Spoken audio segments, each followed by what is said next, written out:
Hello and welcome to another reading of from yours truly, the poet, reading my book, and the universe said, "Hold my beer." We're going to get started because I'm running a little late, so I'm sorry to say. So we're going to read some sweet thoughts.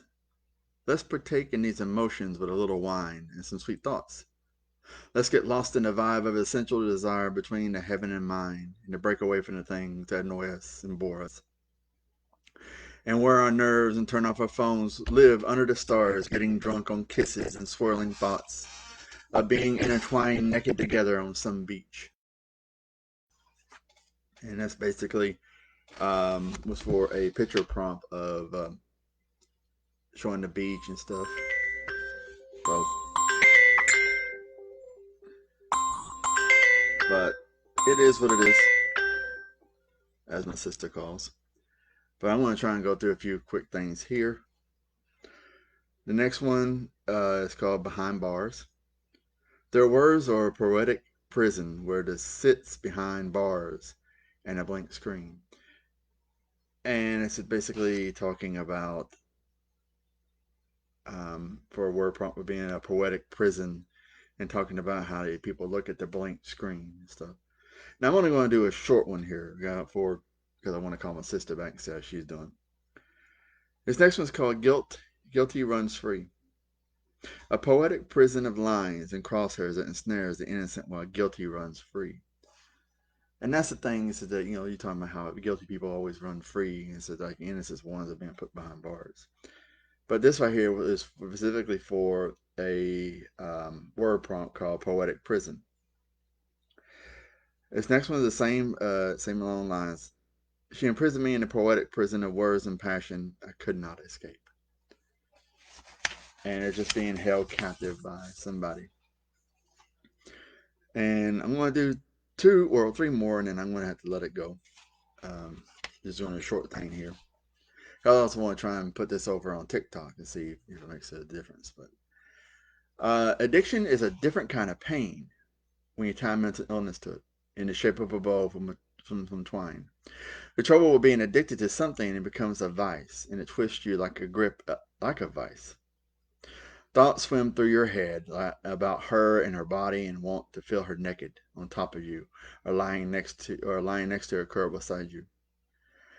As a Christ-like man, you capture every thought and hold it obedient to Christ. But God made woman a beauty who every man has fallen short of the glory in God for.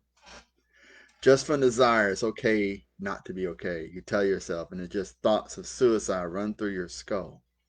Wanting the love of a woman, and the voices that try to reason to you to take something more valuable away from people who love you. This is the moment when you realize you have a lot of those thoughts. You just have to let those thoughts pass. All the lustful, dark, and twisted ones, holding something captive, will only drive you insane, because a woman is meant to be loved and being desired. And no woman's worth unliving yourself for that. And that's why they call this one addicted to something, because you're addicted to a woman and those thoughts and everything. Things like when you're trying to, because it was a time when I was going through some stuff, and I had that mindset of not seeing a woman as a beautiful woman and other things. This next one's called Then the Scars. It's hard finding empathy to love someone that doesn't hurt you deeply, deeper than the scars that were there before, because they peeled them away, only to drive the knife further, twisting with their might. And it's basically when you find somebody and they keep on hurting you in that same way, and you're just like, why? And then you realize, okay, look, I'm tired of peeling the scars off, because they peeled the scars off. I'm tired of letting people do that. I'm going to go do this. And this next one's called Turn the Tides in Me. And this will be the final one for the night. She is the moon, and everything about her pulls me into her gravity, and her smile turns the tides in me.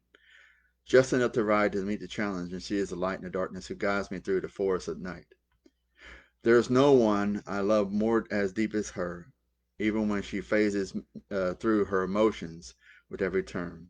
Her body shines, and I love to explore her while she illuminates our bed with her desires of waxing and waning, and she's all I want to hold in the night under the covers, riding on a sea of stars. And that's basically just wanting to be with somebody who encompasses so many different things because she instils so much in you. So definitely check out my friend Sarah Aikenhead and Bill Owen Miller and the Casting of our podcast. They just really did a new thing, and I've been so busy with the holidays and stuff, I haven't been able to check it out. Check out my friends um, Aria and Alberta and their Reiki things. Check out my friend Dwight and his simulated sports over on YouTube. It said all the links are in the thing. It said my links in the bio for my books. Definitely check out my books. It said this book here is over there. So y'all have a good one. I'll see y'all next time.